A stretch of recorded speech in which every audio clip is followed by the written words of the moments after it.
इसको asteroid belt को बोलते हैं हिंदी में क्षुद्र पेटी। इसके जो अंदर है इन सारे प्लैनेट्स को इंटीरियर रिवॉल्यूशन मतलब सबसे परिक्रमा हिंदी में बोलते हैं उसको परिक्रमा। मरकरी का परिक्रमा सबसे ज़्यादा होता है 88 दिन में ये सन का चक्कर। वेनस को ब्राइटेस्ट स्टार भी बोलते हैं, ब्राइटेस्ट स्टार। हेलो दोस्तों, आज से इस चैनल पर एक नया सीरीज स्टार्ट करने वाले हैं जिसका नाम है पोस्ट का पोस्टमार्टम। इसमें होने क्या वाला है, इसमें हम लोग एसएससी की तरफ से जो मोस्ट रिपीटेड क्वेश्चन है ना उसको डिस्कस करेंगे विद डिटेल एनालिसिस। इसमें ये वीडियो जो है मैक्सिमम 10 मिनट का ही होने वाला है, वैसे 10 से 15 मिनट मान लीजिए, 10 से 15 मिनट का होने वाला है, जो कि आपके लिए एग्ज़ाम से पहले बहुत ही बेनिफिशियल होने वाला है। तो अगर आपका कोई नियरेस्ट में एग्ज़ाम है, चाहे उसमें जीके जीएस आता है और जो एसएससी का हो या फिर अदर किसी कंपटीशन का भी हो, उसके लिए भी ये बहुत बेनिफिशियल होने वाला है। तो चलिए अब वीडियो को स्टार्ट करते हैं। स्टार्ट करने से पहले अगर आप इस चैनल पर नए आए हैं तो चैनल को सब्सक्राइब कर सकते हैं और इस वीडियो को लाइक कर दीजिए और अपने दोस्तों के साथ शेयर कर दीजिए। चलिए, तो क्वेश्चन है, which of the following planet is considered as earth twin planet? निम्नलिखित में से किस ग्रह को पृथ्वी का जुड़वा ग्रह माना जाता है? तो यहाँ पे सोलर सिस्टम में प्लैनेट से क्वेश्चन बन रहा है ना, तो इसको हम लोग एक अच्छे से डिस्कस कर लेते हैं। तो चलिए, आप लोग देख सकते हैं ये अपना सन है, उसके बाद मरकरी, वेनस, अर्थ, मार्स, उसके बाद एक एस्टेरॉयड बेल्ट है, फिर जुपिटर, सैटर्न, यूरेनस, नेपच्यून। तो इन सब के बारे में हम लोग बात करते हैं। सबसे पहले तो बात ये है कि ये जो है ना एस्टेरॉयड बेल्ट, ये हमारे प्लैनेट को, सोलर प्लैनेट को 2 टाइप में बांट देता है। तो ये अंदर जो है एस्टेरॉयड बेल्ट के जो अंदर है ना, जिसको एस्टेरॉयड बेल्ट को बोलते हैं हिंदी में क्षुद्र पेटी, इसके जो अंदर है इन सारे प्लैनेट्स को हम लोग इंटीरियर प्लैनेट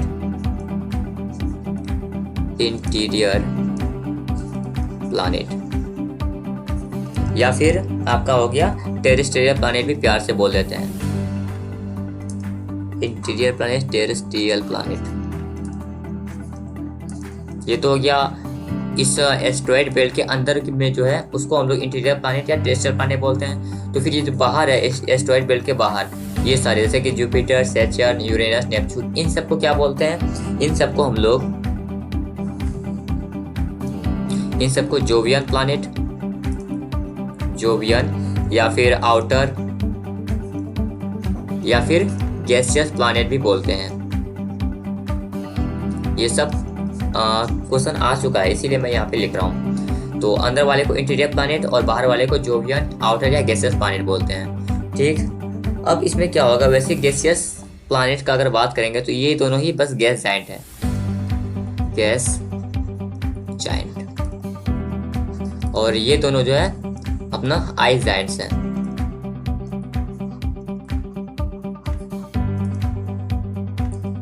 ओके, अब हम लोग इसको, अच्छा, इसके बाद यहाँ पे आप लोग देख सकते हैं एस्टेरॉयड बेल्ट के अंदर ये है और यहाँ पे आपका क्यूपर बेल्ट है। क्यूपर बेल्ट के बाद हम कोई भी अपना ये प्लैनेट नहीं बचता है। नेपच्यून के बाद जो है ना क्यूपर बेल्ट है, इस पे भी क्वेश्चन बना था। अब हम लोग इस प्लैनेट को डिस्कस कर लेते हैं डिटेल में। तो सबसे पहले तो आपका यहाँ पे एक मरकरी, वेनस को देख लेते हैं सबसे पहले।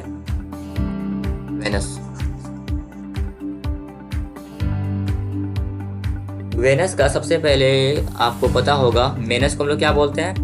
मॉर्निंग या इवनिंग स्टार बोलते हैं, मॉर्निंग या इवनिंग स्टार। और क्या वेनस से बात है? अच्छा, वेनस को हम लोग ब्राइटेस्ट स्टार ही बोलते हैं। मैं पेन का कलर चेंज कर लूं, वेनस को ब्राइटेस्ट स्टार भी बोलते हैं, ब्राइटेस्ट स्टार। और क्या, वेनस जो है ना, इसको ट्विन प्लैनेट ऑफ अर्थ भी बोलते हैं। तो आपको आई होप कि क्वेश्चन का आंसर मिल गया होगा, ट्विन प्लैनेट ऑफ अर्थ, पृथ्वी का जुड़वा ग्रह भी बोलते हैं इसको। उसके बाद वेनस जो है हॉटेस्ट प्लैनेट है, सबसे गर्म प्लैनेट है, सबसे गर्म ग्रह है, हॉटेस्ट प्लैनेट है। और इसमें आपका जो है एक H2SO4 का थिक क्लाउड कलर पाया जाता है, मोटा सा बादल पाया जाता है। तो अब यहाँ पे मैंने लिखा है कि वेनस को हॉटेस्ट प्लैनेट बोलते हैं, लेकिन अगर आप यहाँ पे देख रहे हैं तो वेनस तो सब पहले नहीं आता है, पहले तो मरकरी आता है, फिर वेनस को हॉटेस्ट प्लैनेट क्यों बोलेंगे? क्योंकि सन से नजदीक सबसे ज़्यादा मरकरी तो है, लेकिन मरकरी जो है ना उस रेडिएशन को, उस गर्मी को एब्जॉर्ब करके नहीं रख पाता है, लेकिन वेनस ऐसा कर लेता है। क्यों? क्योंकि वेनस के पास ना बहुत ज़्यादा ग्रीन हाउस गैसेस हैं, इसीलिए वेनस सन से जो आया हुआ लाइट है उसको एब्जॉर्ब कर लेता है, मतलब एब्जॉर्ब करके रख लेता है। इसीलिए इसको वेनस को सबसे ज़्यादा हॉटेस्ट प्लैनेट बोलते हैं। वेनस सबसे ज़्यादा हॉटेस्ट होता है। अब वेनस का हो गया।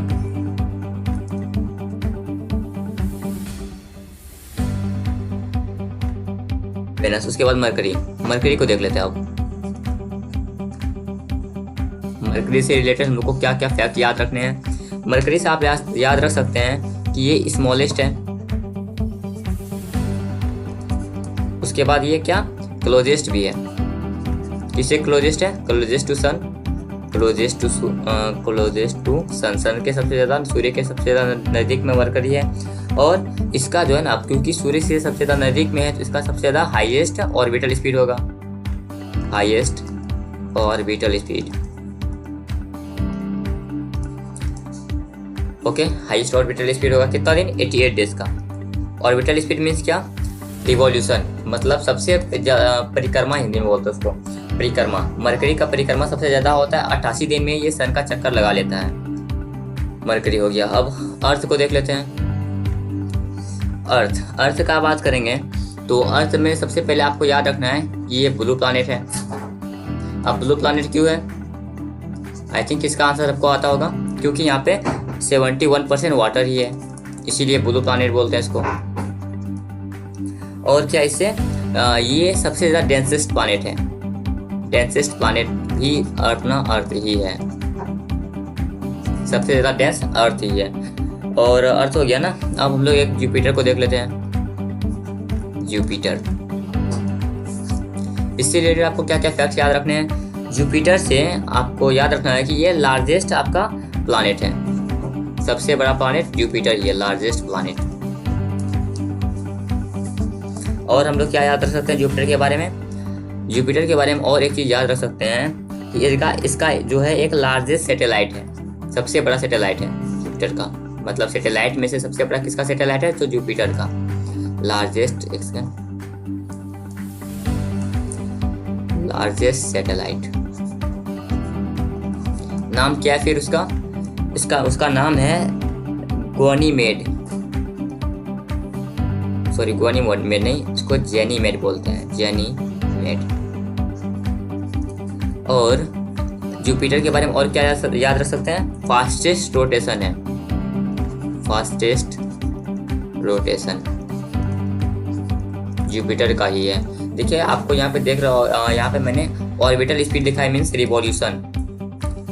मरकरी का फास्टेस्ट रिवॉल्यूशन है, लेकिन इस रोटेशन जुपिटर का है। अब रोटेशन क्या होता है? रोटेशन होता है अपने ही एक्सिस पर घूमना, जिसके कारण दिन और रात होते हैं। तो सबसे जल्दी जो है दिन और रात कहाँ पे होगा? जुपिटर में होगा। और सबसे जल्दी साल कहाँ पे होगा? तो वो मरकरी का होगा। 88 दिन में ही 1 साल हो जाता है। अच्छा, उसके बाद हम लोग अभी डिस्कस कर लेते हैं यूरेनस को। इससे रिलेटेड क्या क्या इंपॉर्टेंट फैक्ट्स हैं जो कि एग्जाम में पूछे जा सकते हैं। यूरेनस का बात करेंगे तो ये अपना 90 डिग्री टिल्टेड होता है, अपने एक्सिस पर 90 डिग्री टिल्टेड है। एक सेकंड, मैंने गलत पेन उठा लिया, शायद ये आपको विजिबल नहीं होगा। इंक चेंज कर लेता हूँ। हाँ, ये 90 डिग्री टिल्टेड है अपने अर्थ पे, सॉरी अपने एक्सिस पे। और क्या इसके बारे में जान सकते हैं कि इसको इसीलिए क्योंकि ये 90 डिग्री टिल्टेड है, इसीलिए इसको रोलिंग प्लैनेट भी बोलते हैं, रोलिंग प्लैनेट। और इसको ग्रीन प्लैनेट भी बोलते हैं, ग्रीन प्लैनेट। क्यों इसको ग्रीन प्लैनेट बोला जाता है? Due to the presence of क्या? मीथेन। ग्रीन प्लैनेट इसलिए इसको बोलते हैं क्योंकि यहाँ पे मीथेन गैस पाया जाता है। Sorry, methane, CH4। ओके, अब एक बार हम लोग मार्स को डिस्कस कर लेते हैं। मार्स के बारे में कुछ फैक्ट्स। तो मार्स में सबसे ज़्यादा मार्स को रेड प्लैनेट बोलते हैं। अब मार्स को रेड प्लैनेट क्यों बोलते हैं? क्योंकि यहाँ पे आयरन का ऑक्साइड पाया जाता है, आयरन ऑक्साइड पाया जाता है, इसीलिए इसको रेड प्लैनेट बोलते हैं। और इसका 2 सैटेलाइट है, 2 सैटेलाइट है। नाम क्या है आपका? एक हो गया फोबोस और एक डेमोज। चलिए अगला पेज पे चल लेते हैं। और एक बच गया सैटर्न को देख लेते हैं। इससे रिलेटेड आपको याद रखना है कि मैंने बताया था आपको कि सबसे ज़्यादा डेंस प्लैनेट कौन सा है। डेंसेस्ट प्लैनेट अर्थ है और लीस्ट डेंस प्लैनेट ये है, लीस्ट डेंस प्लैनेट सैटर्न है। और इससे रिलेटेड क्या देख सकते हैं कि इसमें जो है ना विजिबल रिंग्स आपको देखने को मिलेगा। Rings, visible rings. वैसे रिंग्स तो होते सभी प्लैनेट में है लेकिन सब में विजिबल नहीं होते हैं। सैटर्न के पास विजिबल रिंग्स है। अच्छा नेपच्यून का देख लेते हैं अब। नेपच्यून के बारे में हम लोग क्या क्या जान सकते हैं, याद रख सकते हैं, जो कि एग्जाम में आता है। सबसे पहले तो नेपच्यून जो है ना कोल्डेस्ट प्लैनेट है। कोल्डेस्ट क्यों? क्योंकि सबसे दूर में है और ये सबसे लास्ट प्लैनेट भी है, इसको भी याद रख सकते हैं। अच्छा इसके बाद आपको एक चीज़ याद रखना है, इंक्रीजिंग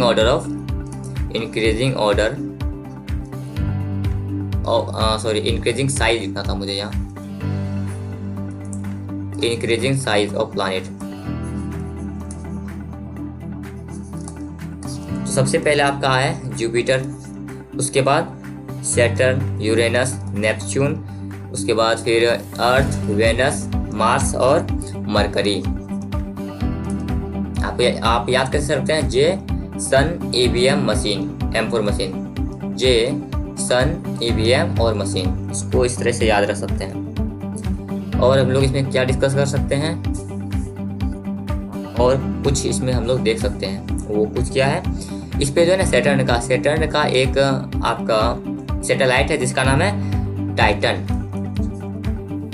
और इसी पे नासा के द्वारा एक मिशन भेजा गया था, इसका नाम था Cassini Huygens mission. Cassini Huygens mission.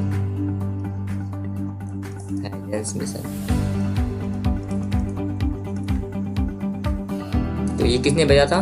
NASA के द्वारा भेजा गया था।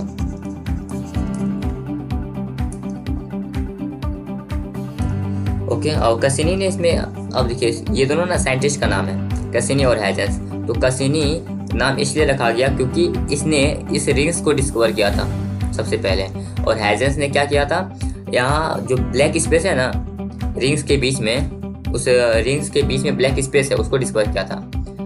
Black space between rings.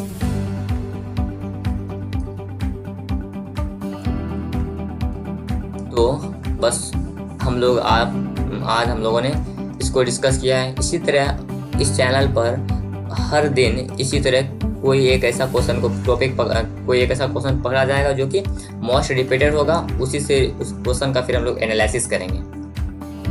और इस तरह से आपका अगर एग्जाम में इस टॉपिक से क्वेश्चन पूछा जाएगा तो पक्का इन सब में से ही आपका क्वेश्चन एक पूछा जाएगा, इन सब में से आपका सॉल्यूशन उसे मिल जाएगा। तो अगर ये वीडियो आपको ज़रा सा भी हेल्पफुल लगा हो, और इसमें सबसे बड़ा बात क्या है ना, ये आप चलते फिरते भी देख सकते हैं, कोई ही दिक्कत नहीं होगा। 10 से 15 मिनट का वीडियो बनना है, चलते फिरते आप लोग इसको देख सकते हैं। और कुछ अगर आ जाता है तो ये तो बहुत अच्छी बात है। 10-15 मिनट में आपका एक क्वेश्चन क्वेश्चन आ गया, जो कि आप कम से कम मान लीजिए एक क्वेश्चन 2 मार्क्स का या फिर 3 मार्क्स का होता है, तो ये बहुत बड़ा बात होता है। इसके लिए अगर आपको ये कॉन्सेप्ट पसंद आया है तो आप इस चैनल को सब्सक्राइब कर सकते हैं, है ना। और अगर बहुत ज़्यादा पसंद आ गया तो अपने दोस्तों के साथ शेयर कर दीजिए, वीडियो को लाइक कर दीजिए, ठीक है। इसी तरह वीडियो को देखने के लिए आप इस चैनल को सब्सक्राइब कर सकते हैं। मिलते हैं एक नई वीडियो में, तब तक के लिए।